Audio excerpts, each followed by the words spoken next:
Hello, friends. Welcome to Bold. Just a little quick writing discussion to help you get your writing going today. One of the things I was thinking about was sitting at your desk, because for the longest time I used to think that in order to be a writer, you had to have like this perfect writing setup, right? Like you had to have your desk exactly the way you wanted it.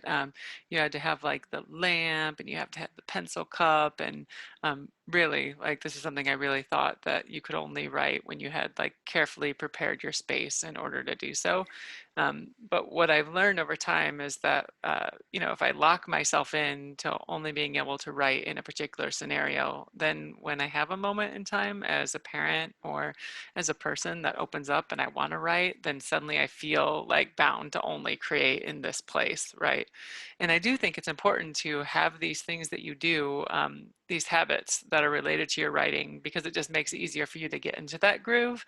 And so I think there's things that you can do to kind of like pop yourself in there easier. And yes, having like, a place that you go to write can help do that, but also having other little things that you do and other touchstones in your brain that help it like kind of kick you into gear and help you realize like what's going to work, and help you find the right zone, are important. But I don't think that like necessarily having the same place that you go to every day like is always a good thing. And I think that just because for myself, like as a parent, right now it's working because my son is doing a sing along with his school. So I can come up here and I can sit at my desk and I can do work.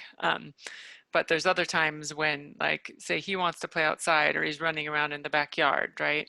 And then do I have to feel like I'm like locked down to this desk, right? And that I can't create because I'm in a different place. So yeah, just keeping in mind that like you can have your writing space and you can have this place that feels sacred and special and where you're going to create and make good things. But then at the same time, like having other touchstones that like remind you that you want to write and that like spur you to creativity. So for me, I have some of these things on my desk, but like just, particular pens that you like to use when you write, right? Or particular drinks like coffee. This is so predictable, by the way. So having like a journal that you like to write in, having a pen, just having these things that kind of like spark that comfortable place for you and that make you want to write. So this is just that reminder today that like you don't have to have your sacred space to write. Like sometimes it helps, but sometimes it's also good to be able to create like wherever you want to create. So give yourself other little ways that like it can be good reminders of writing and help you get into that writing zone. And that's all for today. Have a wonderful day.